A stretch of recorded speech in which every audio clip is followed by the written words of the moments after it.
Hello students, myself doctor Yashraj Pardeshi from academy of biology. आज हम पढ़ेंगे रिप्रोडक्शन इन ऑर्गेनिजम्स वाले टॉपिक का next part, that is fertilisation and post fertilisation events. पहले हम पढ़ेंगे फर्टिलाइजेशन। ठीक है, तो यहाँ मैं लिखता हूँ, आप नोट डाउन कर सकते हो या मैं डिक्टेट करूँगा। आप एनसीईआरटी का पेज नंबर 14 रेफर करना। Fertilisation. So what is fertilisation? The most vital event of sexual reproduction is fusion of gametes.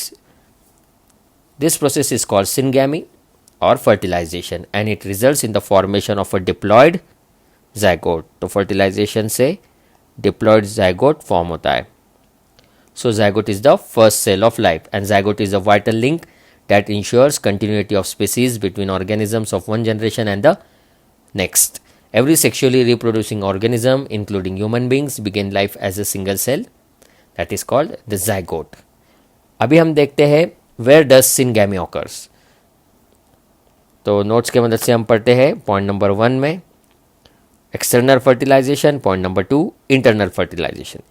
So what is external fertilization? In most aquatic organisms like algae and fishes as well as amphibia, fertilization occurs in the external medium like water that is outside the body of the organism. This type of gametic fusion is called external fertilization as seen in algae, fishes and amphibia. लेकिन कुछ spirogyra में internal fertilisation होता है. Spirogyra के कुछ species में internal fertilisation होता है, वो एक्सेप्शन है जो आगे हम पढ़ेंगे. ठीक है. What is the characteristic of the organism showing external fertilisation? They show great synchrony between the male and female and there is a release of a large number of gametes into the surrounding medium in order to enhance the chances of syngamy. This also happens in bony fishes, osteichthyes and frogs. Okay. So this is about external fertilization. इसका major disadvantage ये है कि offsprings produced are extremely vulnerable, they are weak and they may be preyed upon. मतलब उनको predators या शिकारी उनका शिकार आसानी से कर सकते हैं, इसलिए उनका सर्वाइवल रेट कम होता है. Now we will study about internal fertilisation. In internal fertilisation syngamy occurs inside the body of organism. Example in fungi, reptiles, birds, mammals and majority of bryophytes, pteridophytes, gymnosperms and angiosperms. So you can observe that a large number of organisms show internal fertilization. In all these organisms, egg is formed inside the female body where fusion occurs with the male gamete called as syngamy. The organisms which show this type of fertilization, their male gamete is motile and it has to reach the egg in order to fuse with it. In this even, though the number of sperms produced is very large, there is significant reduction in number of eggs. तो क्या होता है internal fertilization वाले organism में? Male gametes का production या उनका number ज़्यादा होता है and the number of egg is small और it can be even 1. Seed plants में जैसे जिम्नोस्पर्म्स और एंजियोस्पर्म में मेल गैमेट्स नॉन मोटाइल होते हैं. तो जनरली इंटरनल फर्टिलाइजेशन जो ऑर्गेनिजम्स में होता है उनमें मेल गैमेट्स मोटाइल होते हैं, लेकिन जो मैं यहाँ ब्लैक मार्कर से मार्क करता हूँ, जिम्नोस्पर्म और एंजियोस्पर्म में male gametes are non motile. Female gamete तो नॉन मोटाइल है ही, साथ ही साथ male gametes are also non motile.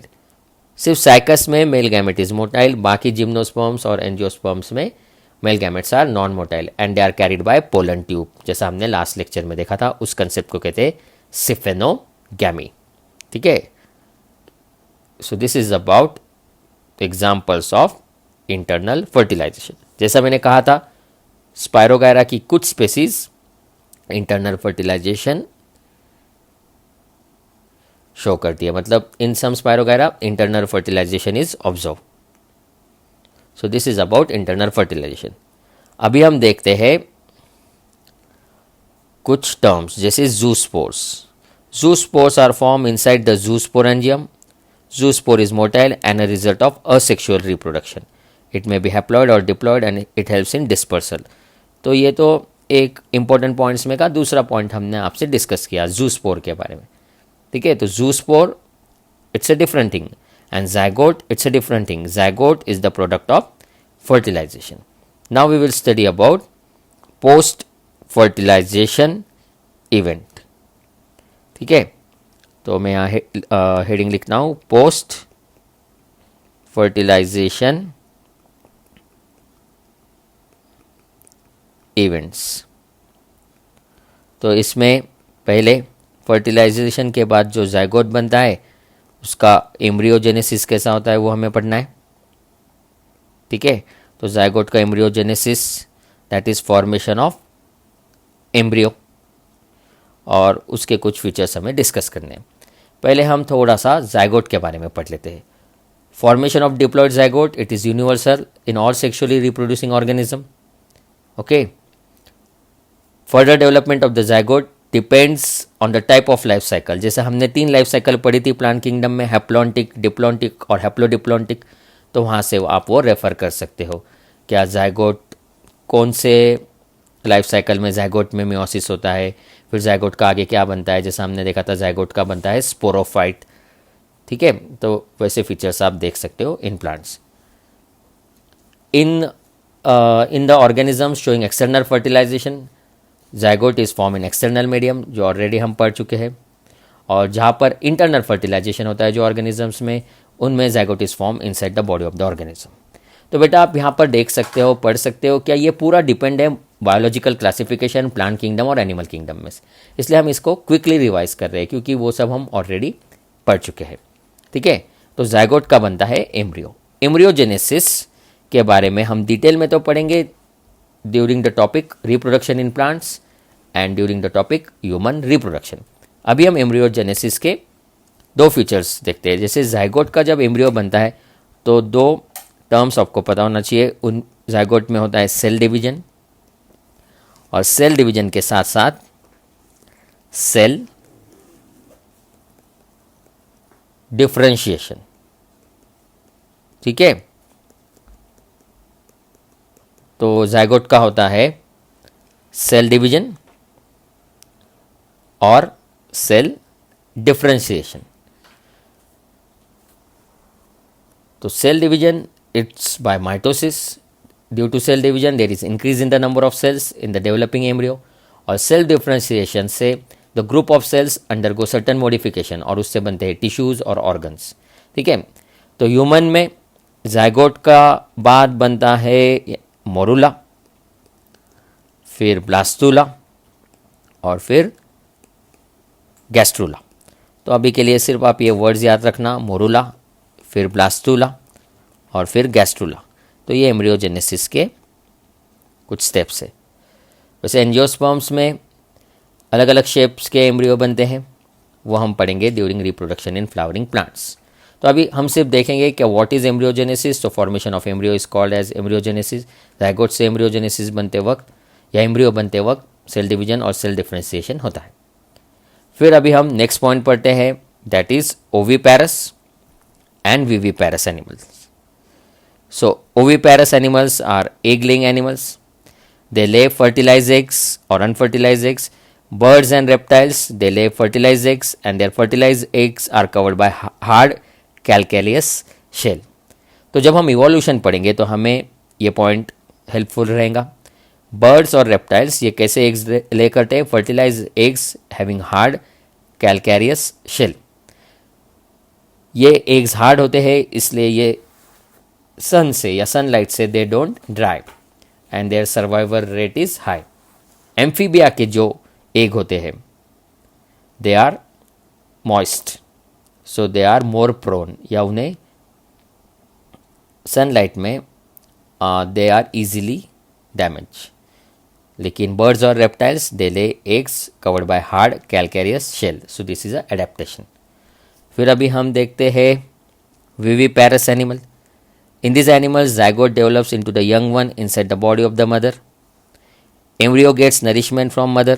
After attaining a certain stage of growth, the young ones are delivered out of the body of the female organism. So, viviparous animal में most of the mammals are viviparous except egg-laying mammal that is duck billed platypus and echidna. ठीक है, अभी हम देखते हैं what is ovoviviparous animal. In this animals female retain the eggs after fertilisation inside its body.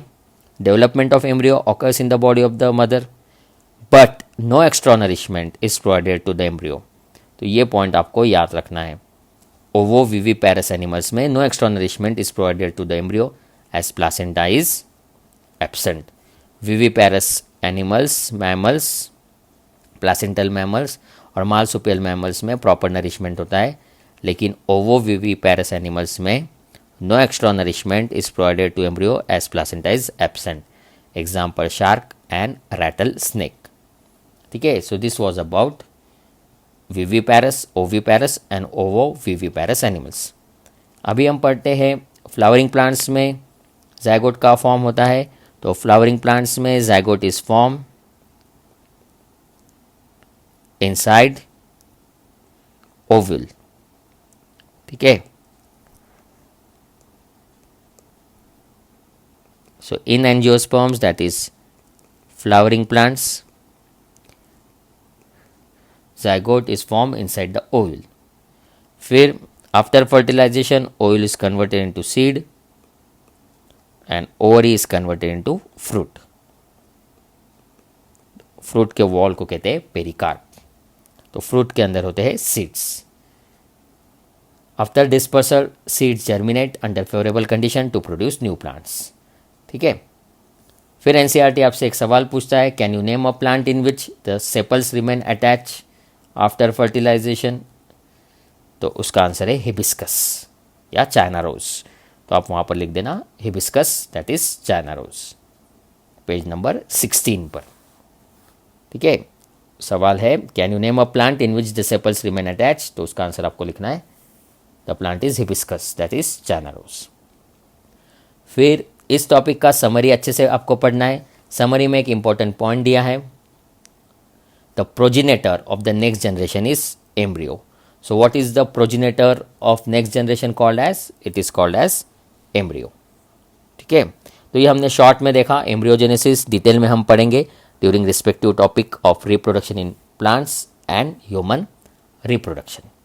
अभी हम एक diagram के मदद से few kind of fruits showing seeds and their protective pericarp को लेबल करते हैं और फिर ये टॉपिक हम कंप्लीट कर देंगे। तो इस डायग्राम में आपको लेबलिंग कर देना है ताकि आपको एग्जाम पॉइंट ऑफ व्यू से लर्न हो जाए। पी, फिर ये दूसरा वाला है टोमेटो। टोमेटो के आप एस मतलब सीड्स देख सकते हो और पी मतलब पेरिकार्प। फिर तीसरा वाला है मस्टर्ड और ये है कुकुम्बर।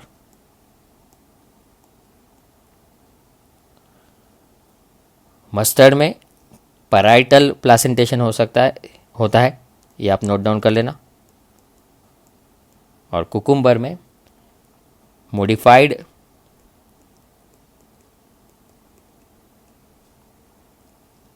पैराइटल। तो वो पैराइटल का ही एक मॉडिफिकेशन है इन cucumber.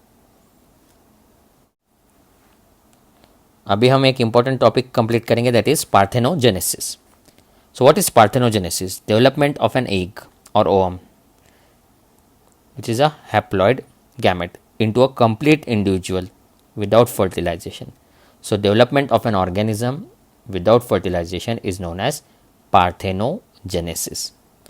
On the basis of the sex of the offspring, there are following three types of natural parthenogenesis: arenotoky, थीलोटॉकी, एम्फीटॉकी। तो व्हाट इज पार्थेनोजेनेसिस? अगर एग या ओवम डायरेक्टली कंप्लीट इंडिविजुअल में convert हो जाता है विदाउट फर्टिलाइजेशन, बिना syngamy के, तो इसे कहते हैं पार्थेनोजेनेसिस। फिर whether male is form after parthenogenesis और फीमेल इज फॉर्म, उस क्राइटेरिया के हिसाब से there are three types of natural parthenogenesis. Arrhenotoky में only male are produce, thelytoky में only female are produce, amphitoky में the parthenogenetic egg may develop into individual of any gender, either male or female. ठीक है.